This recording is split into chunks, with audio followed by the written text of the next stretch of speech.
काशी माता की जय। एकादशी कथा सुन रहे हैं सभी लोग, अजय सुने। एकादशी। युधिष्ठिर बोले, हे जनार्दन, भाद्रपद के कृष्ण पक्ष में किस नाम की काशी होती है? ये मेरी सुनने की इच्छा है, सो आप कहिए। श्री कृष्ण बोले, हे राजन, मैं विस्तार से कहूँगा, तुम एकाग्र मन से सुनो। ये सब पापों को दूर करने वाली अजा नाम से विख्यात है। ऋषिकेश भगवान का पूजन करके जो इसका व्रत करता है अथवा महात्म्य सुनता है, उसके पाप दूर हो जाते हैं। हे राजन, इससे बढ़कर दोनों लोकों में हित करने वाला कोई नहीं है, कोई व्रत नहीं है। मैंने सत्य कहा, इसमें संशय नहीं है। प्राचीन समय में पूरी पृथ्वी का स्वामी चक्रवर्ती हरिश्चंद्र नाम का सत्यवादी राजा था। वह किसी कर्म के बस राज्य से भ्रष्ट हो गया। उसने अपनी स्त्री और पुत्र और अपने शरीर को भी बेच दिया। हे राजेंद्र, वह धर्मात्मा राजा चांडाल के यहाँ नौकर हो गया, परंतु उसने सत्य नहीं छोड़ा। स्वामी की आज्ञा से वह कर के रूप में मुर्दे का वस्त्र लेने लगा। वह राजा सत्य से नहीं हटा। इस तरह से राजा को बहुत से वर्ष बीत गए। राजा बहुत दुखी होकर चिंता करने लगा कि मैं क्या करूं और कहाँ जाऊं, मेरा उद्धार कैसे होए। इस प्रकार शोक सागर में डूबे हुए चिंता युक्त दुखी राजा के पास गौतम नामक मुनीश्वर आए। ब्रह्मा ने परोपकार करने के लिए ब्राह्मण को रचा है। मुनीश्वर को देखकर राजा ने उसको प्रणाम किया। हाथ जोड़कर राजा गौतम के सामने खड़ा हो गया, अपने दुख का वृत्तांत सुनाया। राजा के वचन सुनकर गौतम को विस्मय हुआ। मुनीश्वर ने राजा के लिए एक व्रत का उपदेश दिया। भादव के कृष्ण पक्ष में पुण्य देने वाली सुंदर अजा नाम की एकादशी आती है, उसका तुम व्रत करो। इससे तुम्हारा पाप नष्ट हो जाएगा। तुम्हारे भाग्य से वे आज से 7वें दिन होगी। उपवास करके रात में जागरण करना। इस प्रकार उसका व्रत करने से पाप दूर हो जाएंगे। हे नृपोत्तम, तुम्हारे भाग्य से मैं आ गया हूँ। इस तरह राजा से कहकर मुनीश्वर अंतर्ध्यान हो गए। मुनीश्वर का वचन सुनकर राजा ने इस उत्तम व्रत को किया। इस व्रत के करने से राजा का पाप क्षण भर में नष्ट हो गया। राजा शार्दुल, इस व्रत का प्रभाव सुनो। मैं जो कष्ट बहुत वर्षों तक भोगने योग्य है, वह शीघ्र नष्ट हो जाता है। इस व्रत के प्रभाव से राजा का दुख दूर हो गया, स्त्री मिल गई, मरा हुआ पुत्र जीवित हो गया। देवताओं ने नगाड़े बजाए, आकाश से फूलों की वर्षा हुई। एकादशी के प्रभाव से राजा ने निष्कंटक राज्य किया। सब पूर्ववासी कुटुंबियों समेत राजा सुरख हो गया। हे राजन, इस प्रकार के व्रत को जो भी द्विजोत्तम करते हैं, वे निश्चय ही सब पापों से छूटकर सुरख हो जाते हैं। हे राजन, इसके पाठ करने से और सुनने से अश्वमेध यज्ञ का फल प्राप्त होता है। फलार, इस दिन बादाम चौरे का सागर होता है। बादाम चौरे से बने पदार्थ में आदि आहार में ले सकते हैं। एकादशी मैया की जय। अजय एकादशी मैया की जय। राजा हरिश्चंद्र की कहानी है, मैं यही बता रही हूँ। इसमें जो नरोत्तम ने तो लिखा ना, हरिश्चंद्र की कहानी है। नरोत्तम मतलब नरों में उत्तम है, नरों में उत्तम, इसे रख रखा है नरोत्तम। हरिश्चंद्र का नाम। नरों में उत्तम। अच्छा, चलो काशी मैया की। अब परिवर्तन एकादशी आएगी, चांदने की। एकादशी की कथा समाप्त हो चुकी है। फूल सब भगवान जी को अर्पण करने जा रहे हैं।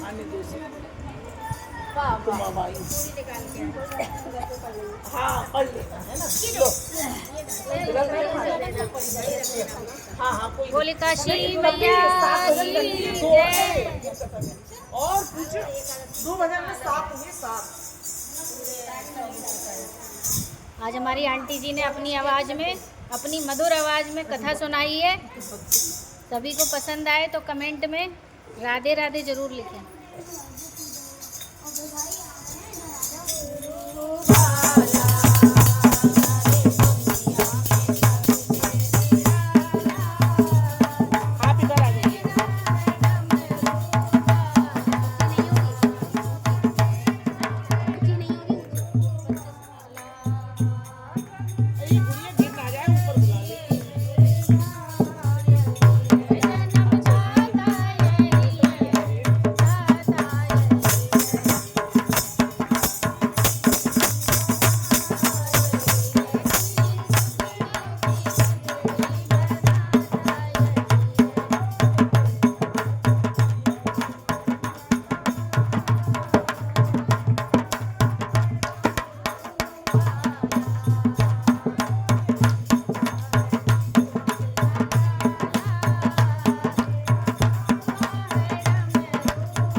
बने की